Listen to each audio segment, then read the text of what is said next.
तो आज मेरे पास 2 गिफ्ट हैं। ये अलग अलग जगहों से आए हैं, लेकिन मुझे बिल्कुल भी पता नहीं है ये कहाँ से आए हैं। मुझे लग रहा है शहर से भुट्टे यहाँ पहाड़ों की तरफ अब नहीं आ रहे हैं। सेवा समाप्त हो गई, ड्यूटी एक्सचेंज। इनकी ड्यूटी खत्म, आपकी ड्यूटी शुरू। अपनी हाइट तो छोटी है, लेकिन लंगड़ों की हाइट अच्छी निकाली। तो चलिए जी, हम पहुंच गए हैं अपने किमाना वाले घर पर। सासू जी यहाँ पुराने वाले घर पर एक काम नहीं बहुत सारे काम करती रहती हैं। और यहाँ पर तो देखिए बाप बेटे का प्यार चल रहा है भाई। तो लेकिन मैंने भी निपटाया, लेकिन आपने भेजा नहीं। कोई बात नहीं, कुछ दिन यहाँ कुछ दिन वहाँ, ठीक है। हर हर महादेव, जय श्री केदार। प्रणाम आप सभी को। मैं प्रियंका तिवारी आप सभी का स्वागत करती हूँ देवभूमि उत्तराखंड के केदार घाटी के खूबसूरत सोनप्रयाग मार्केट से।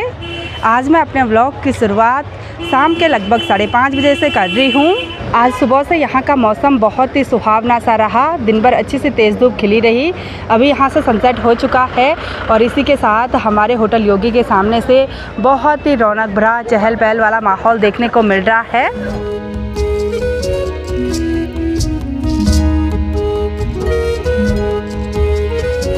अभी हमको मिले हैं मेरे प्यारे प्यारे सब्सक्राइबर जो कि कानपुर से हैं और श्री केदारनाथ धाम की यात्रा हो गई और हमारे गांव त्रियोगी नारायण भी चले गए। कैसी रही आपकी यात्रा? बहुत अच्छी। चलो, अच्छा लगा आपसे मिलके। Thank you so much. ऐसे ही व्लॉग देखते रहना। Okay okay. आजकल यहाँ पर लगातार मौसम बदलने की वजह से वायरल फीवर चल रहा था, तो आप सभी लोग विश्वास नहीं करेंगे, आज 4 दिनों के बाद मैं व्लॉगिंग कर रही हूँ क्योंकि मुझे भी इतना भयंकर बुखार हो गया था। अभी थोड़ा बहुत स्वस्थ महसूस कर रही हूँ, तो मैंने सोचा कि एक ब्लॉग बना दिया जाए। आजकल दिन के टाइम तो यहाँ सुनसान सा माहौल देखने को मिलता है, लेकिन शाम होते होते खूब चहल पहल बढ़ने लगती है। लेकिन यात्रा के शुरुआती दिनों के हिसाब से आजकल श्री केदारनाथ धाम की यात्रा काफ़ी कम हो गई है। कुछ दिन पहले तक तो हमारे होटल का ये वाला बरामदा यात्रियों से भरा रहता था, लेकिन आजकल बिल्कुल खाली खाली लग रहा है। कुछ ही बाइक्स वगैरह यहाँ पर पार्क हो रखी हैं।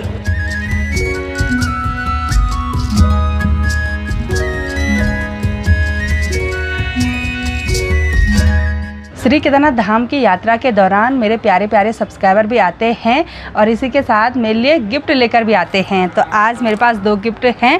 ये अलग अलग जगहों से आए हैं, लेकिन मुझे बिल्कुल भी पता नहीं है ये कहाँ से आए हैं क्योंकि ये दोनों गिफ्ट मेरे स्टाफ मेंबर्स के पास दिए हुए थे। तो सबसे पहले है ये बैंगल, ये मरून कलर की चूड़ियाँ बहुत ही सुंदर हैं। थैंक यू सो मच इतने प्यारे गिफ्ट के लिए। और साथ में है एक सुंदर सा फ़ोटो फ्रेम, ये राधा कृष्ण जी का। ये तो दिल्ली से आया है, इतना मुझे पता है। तो आप कमेंट करके बताना कि आपने कहाँ से ये गिफ्ट मुझे भेजा है। बहुत बहुत धन्यवाद आपके लिए इतने प्यारे प्यारे गिफ्ट के लिए और स्पेशली थैंक यू वीडियो देखने के लिए। बहुत बहुत धन्यवाद आपका। अभी शाम के टाइम पर मैं और हस्बैंड जी बिल्कुल तैयार हो गए हैं और आज बहुत दिनों के बाद हमारी तैयारी हो गई है यहाँ सोनप्रयाग से किमाना वाले घर जाने की। इनको किमाना वाले घर की याद आ गई, बोला तो यहाँ पर देवर जी बिजनेस संभालने के लिए आ जाएंगे और हम चले जाएंगे ऊपर। वैसे भी दोनों की हालत नाजुक हो रखी है। इनको भी थोड़ा बहुत सर्दी जुकाम हो रखा है। अब मेरा तो क्या ही कहना, 4 दिनों के बाद आज बाहर उजाला देख रही हूँ, है ना। भयंकर हालत ख़राब हो गई थी। और आजकल बहुत सारे घोड़े खच्चर लगातार अपने घरों की ओर जा रहे हैं, कुछ पिकअप गाड़ी से और कुछ इस तरह से पैदल सफ़र तय कर रहे हैं। और ये सभी घोड़े खच्चर नज़दीकी लोगों के नहीं हैं, बल्कि अदर डिस्ट्रिक्ट वालों के हैं। अब यात्रा थोड़ा बहुत कम हो गई है, तो इनको भी सवारियां नहीं मिल पा रही होंगी। वैसे भी लोग किराए पर रहते हैं, तो नहीं हो पा रहा होगा, तो इसलिए वो वापसी जा रहे हैं। नज़दीकी वालों के घोड़े खच्चर तो अभी लगातार यात्रियों को ले जाने का काम करेंगे। तो अब हम भी करते हैं घर जाने की तैयारी। और घर जाने से पहले मैं सामने वाली दुकान पर चलती हूँ, वहाँ से भुट्टे खरीद देते हैं। क्योंकि अभी बेटे ने बोला था कि जब अगली चक्कर बोला घर आओगी तो भुट्टे ज़रूर लेकर आना, क्योंकि उसको बहुत पसंद है भुट्टे।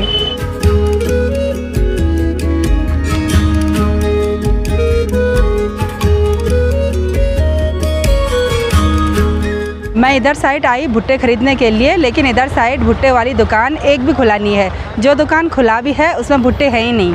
मुझे लग रहा है शहर से भुट्टे यहाँ पहाड़ों की तरफ अब नहीं आ रहे हैं। ये भुट्टे वाली दुकान बिल्कुल सुनसान सी पड़ी हुई है, कोई भी नहीं है यहाँ पर। आज बहुत दिनों के बाद मैं आई हूँ इस वाली दुकान पर। नेगी जी यहाँ पर चाय बनाने पर लगे हुए हैं। नेगी जी मुझे याद नहीं किया? मैं यार मैंने सोचा आप ऊपर गांव में हो, यहाँ तो दिख नहीं रहे थे आप। मैं बाहर ही नहीं निकली, वही तो इतना बुखार हो रखा था। मैंने सोचा ऊपर है गांव में। आपके सब्सक्राइबर मिल रहे हैं, मैं कह रहा हूँ गांव में है, इधर है नहीं अभी। मुझे क्या पता आप कमरे में हैं। इनको भी पता नहीं था कि मैं कमरे के अंदर हूँ, कमरे से बाहर ही नहीं निकली। चलो आज निकल गई। वही तो। यात्रा भी कम होगी ना, इसलिए निकलना भी मुश्किल हो गया था। अगर यात्रा खूब चलती तो बुखार में भी बाहर निकल जाते, है ना। तो अभी मैं यहाँ पर काम करने के लिए नहीं बल्कि कुछ सामान रखने के लिए आई हूँ, क्योंकि भुट्टे वगैरह तो मिले नहीं। तो अभी बेटे के लिए कुछ खाने पीने की चीज़ें रख देते हैं। तो हस्बैंड जी एडवांस में गाड़ी में बैठ चुके हैं।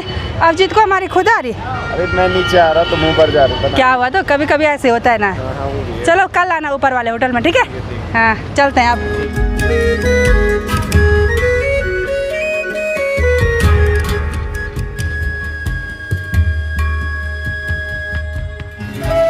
सोनप्रयाग से सिर्फ 5 मिनट में हम पहुंच गए हैं किमाना के नीचे रोड में।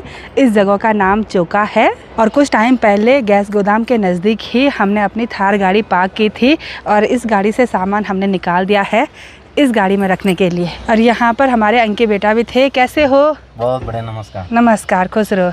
नहीं आ रही चलानी? फिर से सिखाना है ना, इसको तो मैं पहले से जानता हूँ, वैगनर। अच्छा हाँ ऑटोमेटिक वाले है ना।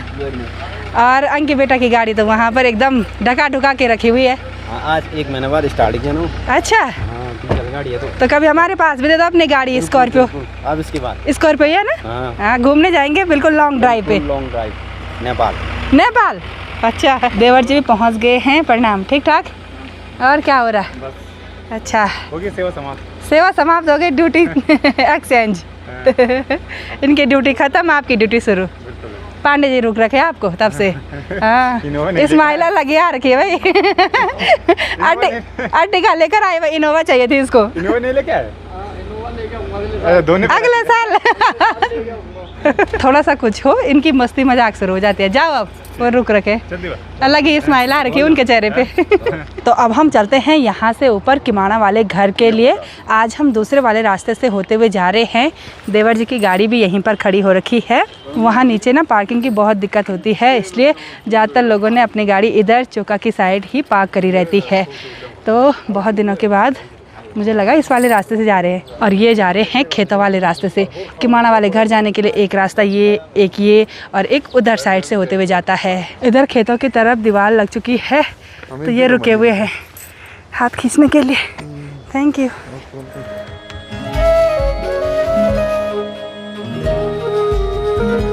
खेतों की तरफ आते ही दीपक और उसके चाचा ने बोला कि लंगड़े निकालने हैं। लंगड़े तो दिखाई नहीं दे रहे हैं, क्योंकि मार्केट साइड से भी बहुत सारे लोग लंगड़ा तोड़ने के लिए आते हैं। अब इनको कौन समझाए। बोल रहे हम चलते हैं बोला इधर उधर। और मेरे पे तो बिल्कुल हिम्मत नहीं है कि मैं खेतों में इधर उधर जाऊँ लंगड़ा निकालने के लिए। छोड़ो, मैं इनको देखती रहती हूँ सिर्फ। आज यहाँ से ऊपर जाने में ही हालत ख़राब हो रही है। इनको तो एक ही जगह पर काफ़ी सारे लंगड़े मिल गए हैं और बिल्कुल अच्छे वाले लंगड़े मिले। वैसे ही फ़ोन भी आ रहा है तो फ़ोन पर भी बात हो रही है। मैं चलती हूँ इधर साइड। इधर लंगड़ा तो नहीं है, लेकिन ये वाली घास हो रखी है और साथ में कुम्हार भी है। देखो ये जो पौधा है ना, इस पर ये फूल खिलता है और ये कपड़ों पर चिपक जाता है। इसको हमारी भाषा में कुम्हार बोलते हैं। और कुम्हार चिपकता है कपड़ों पर, बहुत ही ख़तरनाक। अब 1-2 लंगड़े मैं भी निकाल देती हूँ, मुझे तो आसानी से मिल जाते हैं लंगड़ा। सबसे ज़्यादा लंगड़े मिले हैं दीपक बेटा को। अपनी हाइट तो छोटी है, लेकिन लंगड़ों की हाइट अच्छी निकाली। बड़ी बड़ी अच्छे लंगड़े निकाल के भाई, छांट के। ये क्या है? घास क्या हुआ? तो घास फूस निकाल लेंगे। वहाँ देखो, वहाँ और घास निकाल रखी, हरी सब्जी। गांव आते ही माहौल बिल्कुल शांत सा देखने को मिलता है। और इन हरे भरे सीढ़ीनुमा खेतों में मंडवा और झंगोरी की खेती हो रखी है। लोगों ने अपने खेतों में गुड़ाई कंप्लीट कर ली और खरपतवार की कुछ इस तरह से ढेर लगा रखी है। और चारों तरफ सिर्फ मंडवा ही मंडवा देखने को मिल रहा है। गांव की महिलाएं खेतों में बहुत ही भयंकर मेहनत करती हैं। और काफ़ी सारे लोग मुझे कमेंट भी करते हैं कि आपके इधर साइड जेंट्स लोग खेतों में काम नहीं करते हैं क्या? तो खेतों में उनका काम होता है हल लगाने का, उसके अलावा गुड़ाई वगैरह तो नहीं करते हैं। बाद में घास वगैरह काटने के लिए तो आते हैं, काफ़ी सारे जेंट्स लोग आते हैं और काफ़ी सारे नहीं भी आते हैं, क्योंकि अपना अपना रोज़गार हर किसी ने पकड़ा रहता है। जैसे आजकल जो जेंट्स लोग हैं वो यात्रा सीजन पर लगे हुए हैं, अलग अलग रोज़गार उन्होंने खोले हुए हैं। कोई खच्चरों के साथ है, तो किसी का लॉज है, किसी का ढाबा है, किसी का होटल है। तो ऐसे ही अपने अपने कामों पर लगे रहते हैं। और जो गांव की महिलाएं हैं उनकी जिम्मेदारी होती है जो घर में बाल बच्चे हैं उनकी परवरिश करना, और साथ ही जो मवेशी वगैरह हैं उनको घास चारा पत्ती लेकर आना, साथ ही खेतों में गुड़ाई वगैरह, साग सब्जी, अनाज वगैरह बोना और उसकी हार्वेस्टिंग करना। वैसे हमारे इधर साइड अनाज उतना ज़्यादा नहीं होता है कि महीने भर के लिए खाने पीने के लिए हो जाए, मतलब खाना पीने के लिए तो जेंट्स लोगों को ही मेहनत करनी पड़ती है। तो चलिए जी, हम पहुंच गए हैं अपने किमाना वाले घर पर, और आज हम पुराने वाले घर के रास्ते से आए तो सासू जी यहीं पुराने वाले घर पर हैं, इधर उधर काम पर लगे हुए होंगे। लगे आसिन तुम काम पर हर समय काम? अच्छा, हमारा आंगन साफ कर रहे, बोला अच्छा, अरे वाह वाह, यहाँ पर तो खूब साफ़ सफाई हो रही है भाई। उधर भी साफ़ कर लिया और इधर भी साफ़ हो रहा है जी। पढ़ना हाँ ठीक है। हाँ स्वास्थ्य खराब हुई सासू जी बोले स्वास्थ्य कैसा हुआ? बोला और आपका स्वास्थ्य ठीक है ना? अच्छा, बुखार है यार। सासू जी तो काम कर करके बुखार तो आना ही है भाई। मतलब जितना भी बोलो कि काम मत करो बाबा, लगे हुए हैं पुराने वाले घर की साफ़ सफाई। आज कुछ काम नहीं हुआ होगा तो आज यहाँ आंगन साफ कर रहे हैं, बिल्कुल ऐसे खुदाई कर करके।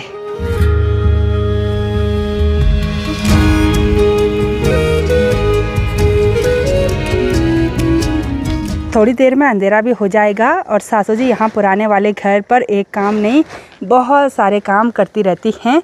और यहाँ आंगन के नीचे की साइड बहुत सारा पुदीना हो रखा था। इधर साइड का पुदीना तो काट दिया है, लेकिन एक साइड पर ये पुदीना बचा के रखा हुआ है। ये पुदीना फैलता रहता है और पहाड़ी पुदीने की एक ख़ास बात होती है, इसकी पत्तियाँ बहुत ही बड़ी बड़ी होती हैं और खुशबू तो बहुत ही भयंकर आती है। इसको फैलने के लिए सिर्फ पानी चाहिए होता है। और मैं चलती हूँ अब ऊपर प्रीति लोगों के घर पर। सासू जी को मैंने बोला कि जल्दी चलो, बोल रहे हैं दिया बाती करके आती हूँ, बोला तो मैं चलती हूँ, मेरी बस के ना खड़े रहना भी नहीं है। तो चलिए जी, पहुँच गए हैं प्रीति लोगों के घर पर। और यहाँ पर तो देखिए बाप बेटे का प्यार चल रहा है भाई, बहुत दिनों के बाद मिलना जुलना हुआ। अब वो कैसे हो? बढ़िया हो दीदी? प्रणाम। खुश रहो। मौसी को परेशान तो नहीं किया? ना मौसी तो बोल रही थी किया, बोला थोड़ा बहुत नहीं किया था। आजकल मेरा बच्चा गोरा हो गया। बाहर खेलने के लिए नहीं जा रहे हैं क्या? जाता हूँ क्रिकेट शाम को कभी खेलते हैं। अच्छा, क्यों? और क्या खेलते हैं? आजकल मन नहीं करता ना उतना। हाँ, क्या बोर हो रहे। आज ये तो अपने दोस्तों के साथ स्विमिंग पूल देखने गया था इधर उधर। कहाँ गए थे? अगल बगल भाई इन्होंने बोला बस यहीं पे ऊपर पे बनता है स्विमिंग। वो तो मैंने कहा बरसात के टाइम पे होता है। बरसात के टाइम पे बनता है ना ऊपर स्विमिंग पूल। आपको गांव में भी स्विमिंग पूल चाहिए ओरिजिनल वाला? अच्छा अब क्या होगा इसका? कोई बात नहीं, 2-4 दिन के बाद देहरादून में करेंगे हम मजे। हाँ, देहरादून जाना है कि यहीं रहना है? स्विमिंग पूल के लिए देहरादून जाना है। हाँ, और दोस्त यहीं रहना है। दोस्तों के लिए यहीं रहना है, मतलब इधर नहीं रहना, नानी के घर जाना है। नानी के घर जाना है। यहाँ के माड़ा वाले घर में रहकर अभी बेटे ने अपने भाई बहनों के साथ खूब मस्ती कर ली। अब हो गया, मन भर गया? अभी नहीं भरा तो क्यों बोल रहे नानी के घर जाना है? नहीं, वहाँ भी दोस्तों की याद आ रही है। हाँ। वहाँ भी जो मेरे भतीजे लोग हैं वो अभी बेटे के बेस्ट फ्रेंड हैं, तो वो भी बोल रहे होंगे कि इधर आ जाओ, चलो कुछ दिन दादी के घर पर और कुछ दिन नानी के घर पर। यही होती हैं गर्मियों की छुट्टियाँ। और ये तो शहर रहता है इसलिए कुछ दिन दादी के घर पे रह रहा है, कुछ दिन नानी के घर पर। वरना हमारी तो गर्मियों की छुट्टियाँ पड़ती थी, हम तो सीधे नानी के घर भाग जाते थे। एक ही दिन में हम काम निपटाते थे अपना। तो लेकिन मैंने भी निपटाया, लेकिन आपने भेजा नहीं। कोई बात नहीं, कुछ दिन यहाँ कुछ दिन वहाँ, ठीक है। प्रीति यहाँ पर लेकर आ गई है गर्मा गर्म कॉफ़ी, प्योर दूध की है, ठीक है। अच्छा, अब दूध लगा दिया है, घर का दूध, तो एकदम कॉफ़ी में भी टेस्ट आएगा। अबू आपको ज्यादा कॉफी डाली है, जीजा जी को थोड़ा कम डाली है। अच्छा, थोड़ा हार्ड बनाया मेरे लिए। मम्मी भी एक और कॉफ़ी उनके लिए चाय बन रही है, बोला। अबू आप भी पियोगे कॉफ़ी? आप किताब पढ़ोगे आप कॉफ़ी किताब पढ़ोगे? कॉपी होता है वो, ये कॉफ़ी हुआ। Do you know? प्रीति की तैयारी हो गई है किचन में जाने की। आज क्या बन रहा है? आज जीजा जी के लिए तो लंगड़े की सब्जी बनानी है। हाँ, हम अपने लिए मटर पनीर बनाएंगे। और यहाँ पर सासू जी लंगड़ा चुनने लग गए हैं ये ट्रे में। सिर्फ इनके लिए बनाने लंगड़े? आप भी खाओगे? सासू जी तो नहीं खाते। सासू जी नहीं खाते लंगड़े। सासू जी को उतने पसंद नहीं है बोला। कौन सा भ्रम बैठा हुआ है सासू जी के मन में। रात के टाइम पर हम सभी लोग दूध पीते हैं और जिसने फिर लंगड़े की सब्जी खानी है उसने दूध नहीं पीना है। हमारे इधर साइड लंगड़े की सब्जी के साथ दही और दूध नहीं खाते पीते हैं। तो फिर क्या होगा, आप लंगड़े की सब्जी खाओगे कि दूध पियोगे? मैं दूध पीऊँगा। अच्छा, हमारे यहाँ बोलते हैं कि वो पेट में जहर बन जाता है बोला, पाचन तंत्र कम काम करता है, इसलिए लंगड़े के साथ दही और दूध नहीं पीते हैं। अब मैं चलती हूँ यहाँ किचन में। सभी लोग डिनर करने लग गए। प्रीति ने डिनर बना दिया और यहाँ पर हस्बैंड जी की पसंदीदा लंगड़े की सब्ज़ी बन रखी है। आज तो बहुत दिनों के बाद घर का खाना खा रहे हैं। मजा आ गया। मज़ा आ गया। और 4-5 रोटी खा ली। और जब देहरादून से आप घर आए तो यहाँ किमाड़ा वाले घर नहीं आए थे ना? ना वही संडे की आज ही आ रहे हैं किमाड़ा वाले घर में। बहुत दिन के बाद। और इधर साइड सासू जी और अभी बेटा भी मस्त गर्मा गर्म डिनर करने लगे हैं। कैसा हो रहा है बेटा? बहुत ही बढ़िया। बढ़िया। अच्छा, आराम से खाओ, ठीक है। डिनर करने के बाद मैं, सासू जी और हस्बैंड जी यहाँ पर बैठे हुए हैं। खूब सारी गपशप हमने की और हस्बैंड जी सासू जी को टीवी पर सिर्फ सोनप्रिया की फ़ोटोज़ वगैरह दिखा रहे हैं। जो भी सीसीटीवी कैमरा है ना, बस वही चला हुआ है। और प्रीति और अभी बेटा सो गए हैं ऊपर वाले रूम में। स्क्रीन पर रिसेप्शन का सीन देखने को मिल रहा है अभी। हस्बैंड जी के चेहरे पर तो चमक है, लेकिन सासू जी गाँव आकर बिल्कुल सुस्त हो गए हैं। सासू जी इतना काम क्यों कर रहे? तो काम है वही। हाँ, काम नहीं किया पर किया थोड़ा थोड़ा है। काम कर कर हो रखे ना कमजोर। हाँ, बुखार भी आ गया मम्मी को। हाँ, बोल रहे थे कि गांव आकर बुखार सर्दी जुकाम हो गया बोला। आजकल गांव में सभी लोगों को सर्दी जुकाम खांसी बुखार बस यही हो रहा है, लेकिन फिर भी लोग लगातार काम पर लगे हुए हैं। सासू जी की तरह कुछ ना हो काम तो साफ़ सफाई करनी है। इधर मकड़ी का जाला लग गया, उधर घास उग गई। बस यही काम हो रहा है। तो हम भी थोड़ी देर तक यहाँ पर बैठे रहेंगे, उसके बाद सोने चलते हैं। चलो, दवाई भी खानी है अभी। तो चलिए जी, इस व्लॉग को इतना ही रखते हैं। मिलते हैं आप सभी लोगों को अपने नेक्स्ट व्लॉग में। तब तक के लिए जय देवभूमि उत्तराखंड।